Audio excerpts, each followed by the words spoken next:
收看有趣我们屁话手的二手车问答节目 Ask 芝芝，我是人类三只。这周二的时候给大家带来一辆锐志V6大后超。其实很多人对于锐志的评价都非常的极端非常的两面性。没有改过锐志的人，第一次开锐志觉得锐志说很散，还不如凯美瑞。改完锐志的人立马就爱上它了。所以后台有很多的兄弟们在找我说，辽叔能不能帮忙淘一个锐志？其实说实话，如果你要不在北京、银川、常熟或成都这4个地方的话，你就不要联系了。不是我们不接待你是因为锐志这个车是国3的，基本上只能本地流通了。想要迁到你那个地方去，成本可能要比这个车的成本还要高。所以就给大家分享一下售价这个锐志车06年的这个车况好一点的，大概在4万块钱左右。06、07、08年的车，价格浮动不太一样。买来以后呢，一定要记住买二手的改件去改这个车，你玩会更开心一点，也会更实惠一点。另外一个呢，就要预告一下狗哥给我们搞来的这样挑战者，下周二就上线了。这真的是我今年评测完以来，我觉得最有味道的一辆车，不管是停在那儿还是慢慢的开。关注我们周二的知道不知道吧？好的，废话不多说，开始我们这一周的5个问题。微博网友叫大胃王，他说：“鼠弟你好，我年纪应该比你稍长一些，叫你鼠老弟了。有一个问题想让老弟帮我解决一下。最近想要买一辆二手车，考驾照有10年了，家里面之前有一辆逸动，老爸前段日子查出来胰腺不太好，手术以后病好了，但是心态也产生了变化。上周吃饭的时候，我爸跟我说想要带我妈全国走一走，老爷子说完以后，我就产生了一个全国自驾游的念头。朋友公司刚好有一辆06款10年的大霸王，13万，价格合适吗？你觉得这个车值得入手吗？”这个兄弟是要带着自己父母出去玩一圈，挺好的。先说一下他的这个购车需求就是父母2个老人，等于呢他一共是3个人用这个车，但一路都是在路上，全国自驾游所以可能后备箱里面要装很多的东西。其实我觉得，不管 MPV SUV 只要你不走那种特别难走的山路的话，基本上你这个需求都是可以满足了说到这个06款的10年的大霸王，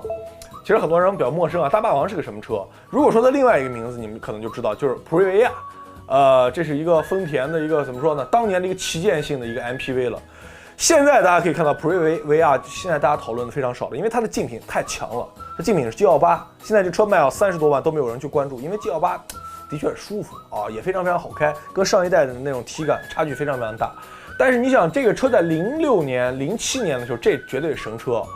尤其是07款的普锐维亚，当时有一个3.5 7座版本的豪华版，就是当时就一个版本配置非常非常的高。这个车当时的售价要61万多相当于跟塞纳是一个级别的了。06款的就不一样，06款的都是2.4的，相对来说会肉一点所以我不知道你这个开着车具体是去哪儿去游玩。这些山路是不是特别的陡？如果特别陡的话，可能稍微有一点悬就是可能还买3.5的。还是那个问题就是这个车到底13万值不值得入手？价格合适吗？大家记住，提问的时候一定要说一下这个车的车况，修没修过，撞没撞过，是否是实表。MPV 大家知道有一个特点，就是 MPV 都跑得非常多，所以 MPV 跟 SUV 小轿车检测不一样。我先看你这个车是不是实表。比如说 G28， 很多 G28 都跑50万公里，拿出来卖就2万块钱，这很多人把表一调17万公里，你看那个内饰哇乱七八糟，绝对不是实表，我们就别看了。所以说到这个车，其实我是有感情的就是家里面朋友他们家就有一辆那个大霸王普锐维亚，03年的车，04款的，这个车我之前我就开38万公里，车38万公里。全程修过一次变速箱，修过一次发动机，又服役了19万公里，就是先服役了19万公里，大修一次，又服役19万公里。现在开路上一点毛病没有，除了油耗稍微有点高，那个内饰稍微有点异响以外，其他一点毛病都没有，故障灯都不带爆的。所以这个车的质量绝对是这个，如果说你的这辆车06款的10年上牌的，里程数1年不超过2万公里，13万入手，价格非常非常合适。但是里程数尽量不要超过20万公里，否则有可能在路上的时候它就需要大修了希望你这一路顺顺利利，平平安安。微信网友叫菜狗不是狗，他说后台又2年了，鼠哥，大学刚毕业，家里面同意给我20万买车啊，又是一富二代啊。最近看上了二手的高6R和宝马的130i，后驱还是4驱，我实在太 TM 纠结。而且北京130的车源不太多，外地的车源心里没谱。这俩车你更推荐哪一个？还有鼠哥，你能不能透露一下支车店的位置？小弟我很需要你，求鼠哥翻牌呀！翻了。这两个车其实我都特别喜欢，我也都玩过。先说一下高6R啊，高6R这个车很神奇，它是在所有钢炮里面转手率最高的一个钢炮。就是我们自己做二手车的，我们非常清楚，就是有一客户来找我说，我想找一高6R纯一手，我说对不起，别聊了，这种车很难找到。就是高6R基本上啊，我们现在能看到的，在手里面过户都4到5次，尤其是北京这种有指标的城市啊。我之前看过一个车况很好的高6R，就是都是素车啊，没有改过的，甚至还有几个面原漆的，在手里面流转6次。高6R是一个怎么说非常好的车啊，11113稍微有点烧机油，但是潜力非常大。大家知道11113潜力非常大的，而且也很漂亮，那种蓝色的小车。但是呢，这个车比较容易玩腻，大家知道，就是玩一段时间以后有点腻了，有点硬，就想换车。很多人都是买高6R以后呢，换了套排气，换了套避震，玩了大概3个月以后就转手就卖掉了。所以你要买高6R，一定要接受这个问题，就是高6R在北京本地你要买车，过户次数都会比较多。113稍微有点烧机油。为什么我没有重点说这个烧机油问题呢？因为你说的这个就是187这个宝马一系130，这个车烧机油烧简直烧疯了。N52B30这个发动机1万公里2升机油。非常的烧，但这个车非常好。这车匹数是多少我忘了，但是我记得特别清楚，当时我跑出来0-100加速是6秒1还是6秒2，而且这个车快得很均匀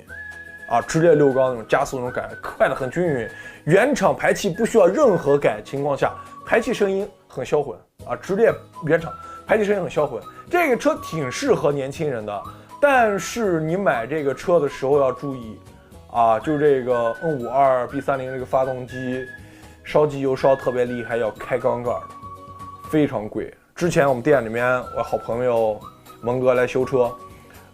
光换了一个3元，因为烧机油太严重了，换3元，换一个3元就17000块钱的拿件价，3元，啊，拿件价，所以东西配件有点贵，好好考虑一下吧，买一个便宜一点的，别再花家里面钱的车，我觉得比较重要，还是高6R吧。今日头条网友叫幕后玩家啊，他说，90后坐标帝都，双子座，职业操盘手，年收入5到100万不等。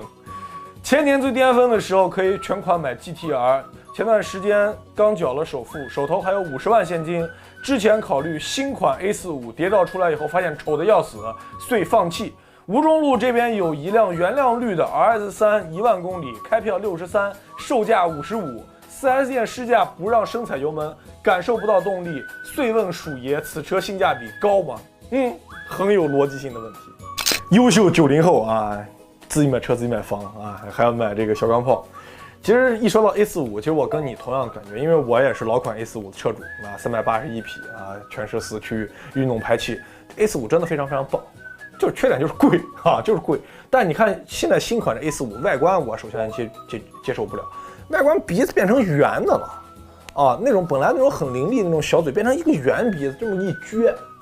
啊，很丑。即使400匹我也不是特别喜欢，所以我感觉跟你是一样的啊。我觉得老款的 A45 比新款的 A45 要漂亮一点。RS3 这个车性价比怎么样？然后开起来感觉怎么样？你问我哈。首先先说你个价格，1万公里，开票63，售价55。开票63就是这车的车价，再加上6万块钱的，就5万多块钱的增值税，再加上保险，这车全部办下将近70万。70万的车，它开了1年，你55万到手，就正常的一个价格啊，你相当于省个15万块钱吧，然后买到一辆准新车。但是 RS3 这个车啊，说实话，在运动质感方面，我觉得不如 A45啊，实话，运动质感，因为 RS3 它的感觉更轻一点，因为它主打那种科技那种感觉。4驱，然后 2.5T， 方向感觉没有 A45 好，但这个车说实话真的太快了。RS3 我朋友那车也放我这儿寄卖，我当时在开的时候就是稍微给点升底板油啊。这个车体感加速比 GTR 原厂就是老款那个 GTR 11的要快，而且很稳老款 GTR 你跑起来以后后轮还稍微有点滑呢，啊，车还有点滑呢，但这个一点都没有，一点滑的感觉都没有，稳如老狗。开起来了以后，你在街上你就特别想碰到什么 A45啊、ATS-L 各种钢炮，基本上你路上除了极个别的超跑以外，没有能干得过 RS3的啊。所以你要说这个车性价比怎么样，我觉得还是挺高的，前提是这个车是原车漆啊，这个就非常非常重要。B 站网友叫付宇，他说卖钩子的鼠哥啊，骚疼啊。他说那个最近我打算买一辆二手车给妈妈开，长这么大也没有孝敬过老妈，最近赚了点小钱，想给妈妈一个惊喜。手里钱不多，加上前几年上班的积蓄，一共有81000块钱。老妈之前说过自己特别喜欢甲壳虫，有驾照这么多年她也没有开上车。但是我看甲壳虫有好多版本，8万块钱买哪个版本最好？买甲壳虫有什么需要注意的地方吗？我真的发现啊，我们节目里面这些兄弟们啊，都是要么是好儿子，要么就是好丈夫，都这种啊，这给老婆买车啊，给妈妈买车啊。说甲壳虫这个车我还挺有感触的，我妈也特别喜欢甲壳虫这个车，不过她一直不考驾照，我家里面有一辆她都开不了。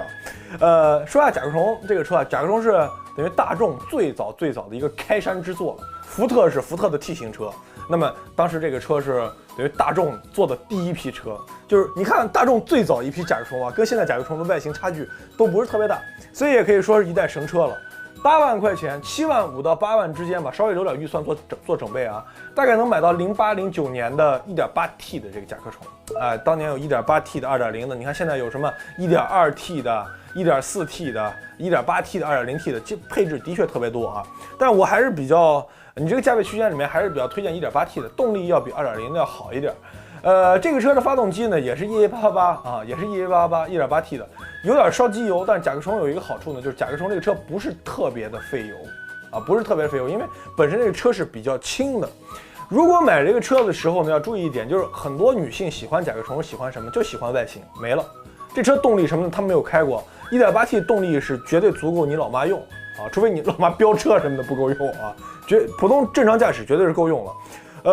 但是甲壳虫这个车其实说实话质量非常非常一般，虽然作为德国的一个旗舰型车型了，全球当时卖最高的一款车啊，小毛病真挺多。我们家那辆甲壳虫动不动就那个升降玻璃升降啊不动了，然后全车异响特别的多，转向柱也有问题，打轮的时候没有打满啊，打70%的时候那个转向柱那个异响就出来了。所以买车的时候注意的地方就是把这些小问题都给妈妈都介绍一下，说一下，然后再去买，否则你妈买了车，买回去后一过检测叮铃咣啷搁这个，你妈觉得你买什么破烂玩意儿，对吧？所以买甲壳虫之前，先把这个有各种小毛病的这个特点啊了解一下，就是的确内饰异响啊各方面的控制的不是特别好。汽车之家网友叫兔头，他说老鼠，我让二狗给坑了，你能帮我捶他2下吗？之前看二狗有一档节目说有一个前杠修复器，我寻思挺好玩的，结果我自己拆前杠拆了2天，拆下来以后安装不上，结果开着一个没有前脸的车去 4S 店丢了一波人。老鼠，我希望你可以给我们提供一点更实用、更省钱的汽车工具，别整这种复杂的，可以吗？可以。先说这个事儿啊，就二狗给大家做这种前杠的那种修复器，这个东西是很实用的，但大家一定就是这个比较适合什么呢？没有前面的这种，我不知道你什么车啊，我觉得你车可能比较复杂的，前面没有雾灯，前面没有大灯清洗的前杠，你这么自己拆，其实特别好拆，就稍微有个地坑或者有个举升机，自己大概20分钟就应该把前杠就拆掉了，安回去有卡扣就可以安上。如果有大灯清洗的，我有个兄弟安大灯清洗，他自己换前杠，换完了以后呢，大灯清洗那个两边那个安反了，他有天按大灯清洗，那个水往外呲，这跟呲水枪一样，就没安好啊。所以如果有大灯清洗有雾灯的前杠，不建议大家自己拆。有什么推荐的工具啊？其实说实话，我最喜欢一个汽车工具，8块钱啊，是淘宝买里面那个胶应该是几毛钱一个，热熔枪。实在是太好用了，就是汽车内饰异响的杀手级工具，插着一抹，立马啊声音就没有了。而且大家知道，热熔枪还有一个功能，热熔枪是可以钣金的，啊，热熔枪，然后上面弄一个筷子，把这个热熔枪凉了以后，这边有个小坑，筷子往上一扒，别弄那种一次性筷子，竹筷子啊，往上一拉，或者你稍微闹一个小吸盘，你觉得筷子不太稳的话，闹小吸盘往上一闹，往上一起一拉，然后把那个胶带除掉，你会发现坑就起来了。所以热熔枪是一个所有玩二手车的人必须得有的一个东西，记住，8块钱。我们考虑过2天淘宝卖这个，大家来支持一下啊。还有另外一个非常非常重要的东西，就很多人忽视了。我们买很多二手车都是没有胎压监测的，但这个车又给自己媳妇儿开，又给别人开，胎压监测这东西特别重要。大家知道城市里面经常会有一些孙子啊，他会放你车气，或者说扎你车胎，就是你车可能他觉得你碍的事儿了，或者怎么样，或者有些人就是恶意把你车气给放。女士开车不检查车，你知道吗？直接上轮就走。我跟你说，就讲一个最有意思，我们同学他老婆开的车，就把他轮毂都开出火花了，才知道，哎呦，现在车不能开了。所以给女士们提示一下啊，开二手车的时候，如果你发现这个车现在开的时候已经是这样，一定下车检查一下轮胎再去开。所以这个工具非常非常重要，希望可以帮助到你。好了，公布一下上期的获奖名单啊！恭喜这位小伙伴获得了我们的这个李老鼠御用原味帽啊，这个不是原味的哈，是签售版的一个帽子一件。这一期呢，我们还是天气比较热啊，比较炎热，我们送出3顶扇子。如果你觉得这一期节目的5个问题对你还有用的话，请在下面点一个小小的赞，并且在后台回复哟吼吼，就可能获得下期我们送的兄弟的扇子。好的，有什么问题通过后台提问给你的兄弟。我们下期再见。